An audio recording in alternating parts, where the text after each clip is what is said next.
صلی علی رسول الکریم اما بعد فاعوذ باللہ من الشیطان الرجیم بسم اللہ الرحمن الرحیم۔ السلام علیکم ورحمۃ اللہ وبرکاتہ۔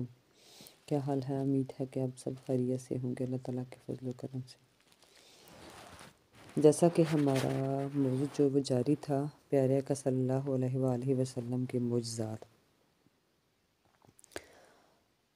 تو سب سے پہلے آقا صلی اللہ علیہ وآلہ وسلم کی بارگاہ میں نذرانہ درود پیش کرتے ہیں۔ آپ سبھی میرے ساتھ ہدیہ درود کا نذرانہ پیش کریں۔ اللہم صلی علی محمد بعدد کل داء و دواء و بارک وسلم۔ اللہم صلی علی محمد بعدد کل داء و دواء و بارک وسلم۔ اللہم صلی علی محمد بعدد کل داء و دواء و بارک وسلم۔ اور درود شریف کی اس کی ایک فضیلت یہ بھی ہے کہ یہ ہر قسم کی بیماری کے لیے مؤثر ہے۔ آپ یہ درود شریف پڑھتے ہوئے جس بیماری کا، چاہے وہ بڑی ہو یا چھوٹی ہو، ارادہ کر لیجیے نیت کر لیا کیجیے، تو انشاءاللہ اللہ تعالیٰ کے فضل و کرم سے وہ بیماری بھی آہستہ آہستہ دور ہونا شروع ہو جاتی ہے۔ حضور کریم صلی اللہ علیہ وآلہ وسلم کی ذات جو ہے وہ مکمل معجزہ ہے۔ آپ صلی اللہ علیہ وآلہ وسلم کے معجزات تو کئی ابواب پر تقسیم ہیں، یعنی ان کے اتنے زیادہ ابواب ہیں کہ جو ہم سوچ بھی نہیں سکتے۔ آپ صلی اللہ علیہ وآلہ وسلم کا نام اسم مبارک بھی ایک معجزہ ہے۔ ان کی سلسلہ کائنات کی تخلیق، یعنی کائنات کے تخلیق کے ساتھ ہی شروع ہوا ہے اور قیامت تک جاری ہی رہے گا، یعنی آپ صلی اللہ علیہ وآلہ وسلم کے معجزات کا ظہور۔ اور آپ صلی اللہ علیہ وآلہ وسلم کا جیسا کہ نام بھی معجزہ ہے، یعنی کہ جو مبارک نام ہے وہ بھی ایک معجزہ ہے۔ شجرہ نسب جو ہے وہ بھی معجزہ ہے، اخلاق کا معجزہ ہے، مقدس حیات کا ہر لمحہ معجزہ ہے۔ آپ صلی اللہ علیہ وآلہ وسلم نے زمین اور آسمان کے ہر ذرے پر اللہ تعالیٰ کے اذن سے تصرف فرمایا۔ آپ صلی اللہ علیہ وآلہ وسلم کا سن ولادت 20 اپریل 571 ہے۔ آپ صلی اللہ علیہ وآلہ وسلم کے والد گرامی حضرت عبداللہ رضی اللہ تعالیٰ عنہ اور والدہ حضرت آمنہ رضی اللہ تعالیٰ عنہا ہیں۔ حضور سید المعجزات کے والدین عرب کے معززین، یعنی معزز ترین خاندان میں سے ہیں۔ قرآن مبین میں حضور سرور دو عالم یعنی کہ آپ صلی اللہ علیہ وآلہ وسلم کے باعث تخلیق کائنات سید المعجزات کی شان یوں بیان فرمائی ہے۔ اللہ تعالیٰ قرآن کریم میں ارشاد فرماتے ہیں، وہ اللہ جو بڑی برکت والا ہے نے رسول بھیجا سیدھی راہ پر تمہارے پاس۔ اور ایک اور جگہ اللہ تعالیٰ قرآن کریم میں ارشاد فرماتے ہیں کہ تمہارے پاس نور اور روشن کتاب آئی۔ حضور سرور عالم کی بعثت جو ہے، یعنی آپ صلی اللہ علیہ وآلہ وسلم کا آنا کو خدا تعالیٰ نے احسان عظیم قرار دیتے ہوئے فرمایا کہ اللہ تعالیٰ نے قرآن کریم میں اللہ تعالیٰ ارشاد فرماتے ہیں، جس کا ترجمہ یہ ہے کہ اللہ تعالیٰ نے مومنین پر احسان فرمایا کہ ان میں سے ہی رسول بھیجا، یعنی یہ ہم پر اللہ تعالیٰ کا بہت بڑا احسان اور اس کا فضل ہے کہ اللہ تعالیٰ نے اپنا جو رسول ہے، اپنا جو محبوب ہے وہ ہم میں بھیجا۔ حضور نبی کریم مکرم صلی اللہ علیہ وآلہ وسلم رسالت نبوت کی شان یوں بیان فرمائی کہ اللہ تعالیٰ نے قرآن کریم میں ارشاد فرمایا کہ ہم نے آپ صلی اللہ علیہ وآلہ وسلم کو نہیں بھیجا مگر تمام جہانوں کے لیے رحمت بنا کر، یعنی آپ صلی اللہ علیہ وآلہ وسلم کی ذات جو ہے وہ تمام جہانوں کے لیے رحمت ہے۔ حضور نبی کریم صلی اللہ علیہ وآلہ وسلم کے گلشن معجزات میں 2000 منتخب جو پھول ہیں وہ ہم آپ کی بارگاہ میں، یعنی سننے والوں کے سامنے پیش کریں گے، اور وہ یہ سنیں گے اور اپنے دل کو ایمان کی حلاوت سے ضرور مسرور کریں گے، اور دل میں یہ محسوس ہوگا کہ ہمارے دل میں جو ہے وہ ایمان کی حلاوت جو ہے وہ محسوس ہو رہی ہے۔ سب سے پہلے جو میں آپ کی خدمت میں درود ہزارہ جو ہے وہ اس کو پیش کرنے کی سعادت حاصل کروں گی۔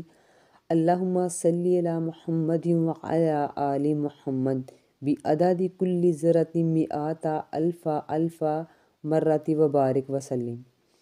ترجمہ: اے اللہ درود بھیج حضرت محمد صلی اللہ علیہ وآلہ وسلم پر اور آل محمد صلی اللہ علیہ وآلہ وسلم پر، ہر ایک ذرے کے عوض 10 کروڑ بار، اور برکت بھیج اور سلام بھیج۔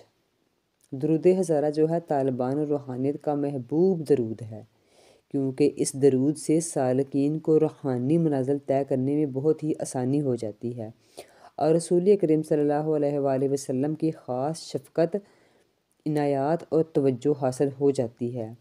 عام حضرات کے لیے بھی یہ درود جو ہے وہ زیارت نبی صلی اللہ علیہ وآلہ وسلم کے لیے بہت ہی اکثیر ہے، لہٰذا جو شخص حضور نبی کریم صلی اللہ علیہ وآلہ وسلم کی زیارت کا خواہش مند ہو تو اسے چاہیے کہ رمضان المبارک میں یہ درود تہجد کے وقت 1000 مرتبہ پڑھے۔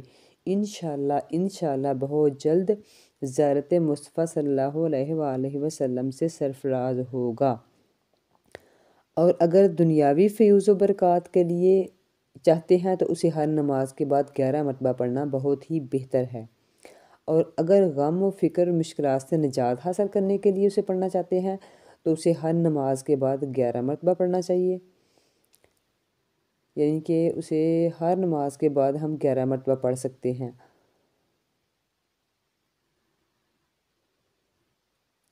اور اس کے علاوہ اگر اور مشکلات ہیں، غم اور فکر ہیں، اور زندگی کی جو مشکلات وغیرہ ہیں تو اس کے لیے ہیں، اگر آپ پڑھنا چاہتے ہیں تو اسے بعد نماز فجر 100 مرتبہ پڑھنا چاہیے۔ انشاءاللہ دل کو سکون بھی حاصل ہوگا اور تمام مشکلات جو ہیں وہ بھی دور ہو جائیں گی۔ اگر اس کے علاوہ آپ وسعت رزق اور قرض کی ادائیگی ہے، یعنی کسی کے اوپر رزق تنگ ہے، اس کا رزق تنگ ہے تو اس کو قرض اس کے اوپر چڑھا ہوا ہے تو اس کو چاہیے کہ بعد نماز عشاء 313 مرتبہ پڑھے، یہ بہت ہی مجرب ہے۔ اور جو شخص قرض کی مصیبت میں گرفتار ہو، اس کے لیے درود پاک کا پڑھنا نہایت ہی مفید ہے، اور یہ درود پاک ہے جو شخص جمعہ کے روز 1000 مرتبہ پڑھے گا یعنی وہ جنت میں داخل ہوگا۔ یہ تو درود ہزارہ کے فضائل ہیں۔ تو پیارے آقا صلی اللہ علیہ وآلہ وسلم کی ہمیں تو ایسے درود پڑھنا چاہیے کہ ہمارا ہر سانس جو ہے، ہمارا ہر جو زبان سے لفظ ہے وہ نکل رہا ہے تو صرف درود پڑھے، سانس آ رہی ہے تو درود پڑھے، سانس جا رہی ہے تو درود پڑھے، کیونکہ درود ہی ہے وہ واحد نعمت جو ہماری زندگیوں میں سکون، چین اور زندگی کا ہر مسئلے کے حل کے لیے درود شریف کافی ہے۔ پیارے آقا صلی اللہ علیہ وآلہ وسلم کے ایک صحابی بہت ہی پیارے ان کی بارگاہ میں حاضر ہوئے تو انہوں نے عرض کیا کہ سرکار، میں دن کا جو ایک تہائی حصہ ہے نا وہ آپ صلی اللہ علیہ وآلہ وسلم پر درود شریف پڑھتا ہوں، اور باقی جو ہے نا وہ باقی اپنے کام اور ذکر و زکوٰۃ جو ہے نا وہ کرتا ہوں۔ آپ صلی اللہ علیہ وآلہ وسلم نے فرمایا کہ اگر تم اس سے زیادہ کر لو تو بھی بہتر ہے۔ تو اس نے کہا پھر میں ایسا کروں گا کہ 2/3 آپ پر درود پڑھوں گا، اور اس کے علاوہ جو باقی بچ جائے گا ٹائم وہ باقی معاملات دنیاوی اور باقی وظائف وغیرہ کیا کروں گا۔ اس کے بعد آپ صلی اللہ علیہ وآلہ وسلم نے فرمایا کہ اگر تم اس سے بھی زیادہ کر لو تو وہ بھی تمہارے لیے بہتر ہے۔ تو اس نے کہا کہ میں پھر ایسا کروں گا کہ میں دن کا جو ایک حصہ ہے نا وہ سارا یعنی کہ تھوڑا سا حصہ نکال کے وہ کاموں کے لیے رکھ لوں گا، اور باقی سارا ٹائم ہے نا وہ آپ صلی اللہ علیہ وآلہ وسلم کی ذات اقدس پر درود شریف ہی پڑھتا رہوں گا۔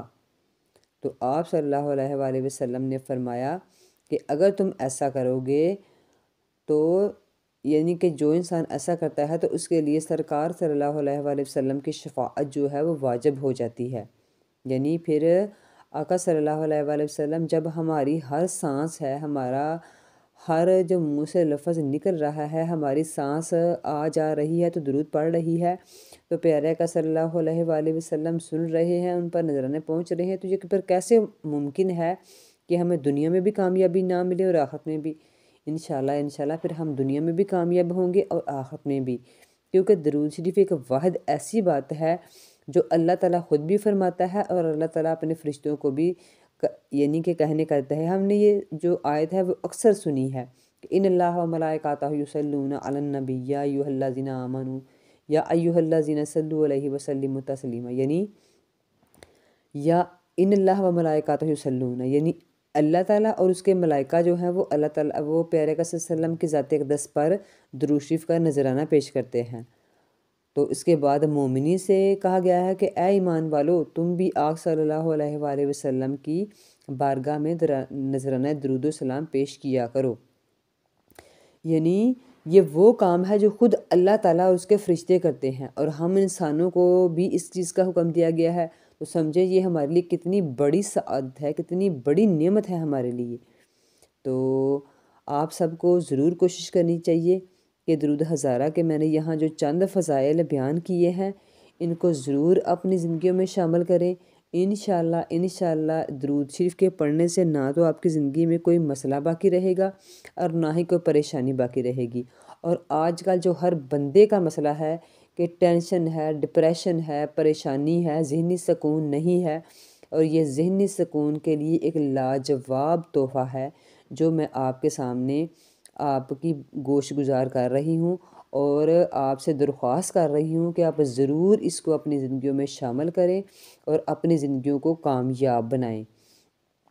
آخر میں اس دعا کے ساتھ کہ اللہ تعالیٰ ہم سب کو اس پر عمل کرنے کی توفیق عطا فرمائے، سب سے پہلے مجھے اور اس کے بعد آپ تمام کو بھی اس پر عمل کرنے کی توفیق عطا فرمائے، اور ہمیں ہر لحظہ ہر سانس درود پڑھنے کی توفیق عطا فرمائے، اور اس کے بعد اللہ تعالیٰ ہماری اس کاوش کو اپنی بارگاہ عالیہ میں شرف قبولیت عطا فرمائے۔ آمین۔ السلام علیکم ورحمۃ اللہ وبرکاتہ۔